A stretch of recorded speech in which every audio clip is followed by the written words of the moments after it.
Sel adalah unit terkecil penyusun makhluk hidup, tempat berlangsungnya fungsi kehidupan, dan faktor persekutuan terkecil kehidupan.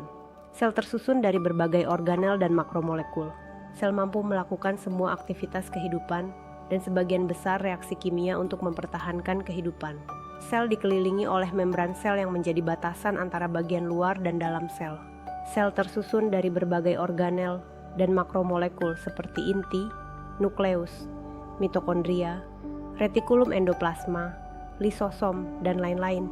Sel terbuat dari kelas utama molekul organik yang sama, asam nukleat, protein, karbohidrat, dan lipid.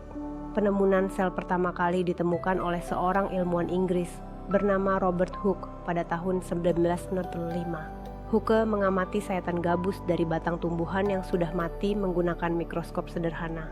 Bakteri dan amoeba merupakan contoh organisme uniseluler, yaitu makhluk hidup yang tersusun atas sel tunggal. Secara umum, ada dua jenis sel, yaitu sel prokariotik dan sel eukariotik.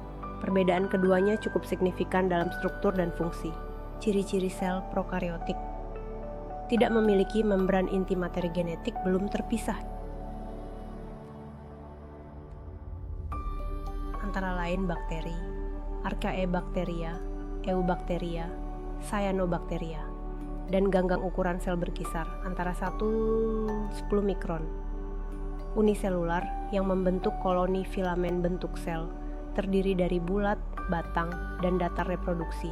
Secara aseksual ciri-ciri sel eukariotik: memiliki membran inti materi genetik berupa DNA dan RNA yang terbungkus membran inti organisme yang memiliki sel eukariotik, antara lain hewan, tumbuhan, jamur, dan protista DNA. Terletak di nukleoplasma. Sementara itu, sel manusia dapat dibagi menjadi berbagai tipe, ukuran, dan bentuk.